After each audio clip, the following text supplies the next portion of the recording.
Happy April, everybody. I'm pretending to come to you from the Andes Mountains in South America because I am sad to know that I will not get to see you in class.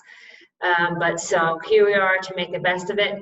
I hope that you are all doing well, and I hope that as we go on here, we can learn about the world from our homes in the Cumberland Valley area, and we're going to take a whole lot of virtual trips.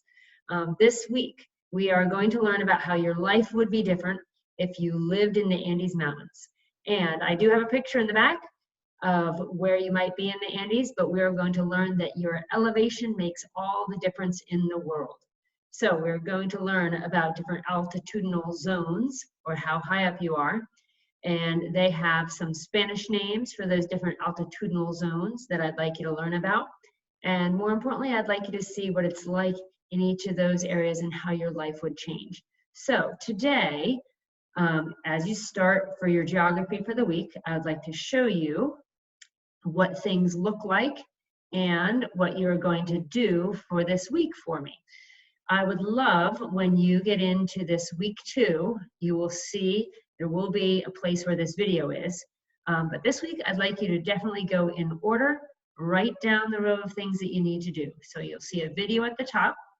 Then you're going to take your attendance quiz. In your attendance quiz, this is the easiest point that you'll get. You just have to answer the question so that I know that you stopped in here. After that, you're going to go to your Life in the Andes Mountains, which is lesson 1. And this lesson there's only 2 lessons, but this lesson is probably going to be the longer one. And what you'll see when you get in there is a Pear Deck. So please sign on with make sure you sign on with your CV Google. And you'll go through a number of slides and read each one. There's some places where I'd like you to respond. So for example, there's a response here about how your life would change if you lived here at this elevation, not only because it doesn't look like much is there, but because it's a high elevation. And also how the physical geography in La Paz, Bolivia, 12,000 feet above sea level, would change your life. So there are a number of questions. As you read, you can go back and forth. There is the very first video is a recording that tells all about the different zones, altitude zones. So I'd like you to go through that step by step. If you want to break it up into different parts, you may. And you will get at the end, it says altitudinal zonation wrap up. And there is a quiz. This quiz is next in your folder. So when you go back to your folder, after you've read lesson 1, and you can break that up into different parts if you want to, then you'll take this quiz. The quiz has 10 questions. I've set it up so if you don't do very well the first time, you may take it a second or third time, a few times. This will be graded. So I'm looking to see, I'd like you to get as good of a grade as you can get. And if you don't do well, then I might message you and have you do it again. You may go back into the lesson. My goal is for you to know about the altitudinal zones. Once you've done your quiz, then there's lesson 2.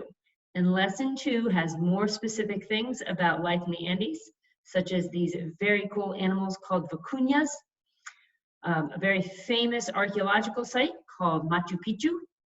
And then finally, for the end, there is a bridge that is made entirely out of grass every year in South America.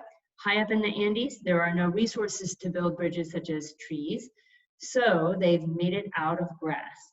There's some very cool things where you can read about this or see how this bridge is made.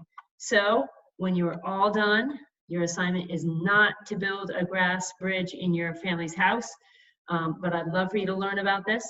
And then when you are all done, you will know you're done.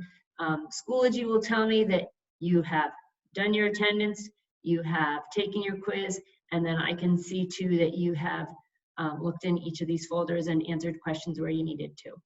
So I'm very sorry that I can't go on this journey with you. I would love to be able to take a class trip to the Andes Mountains, but for this time, this is going to have to be the best we can do. So I can't wait to see you after you've gone on your adventure.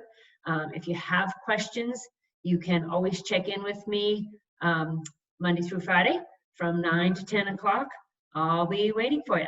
I'll see you soon.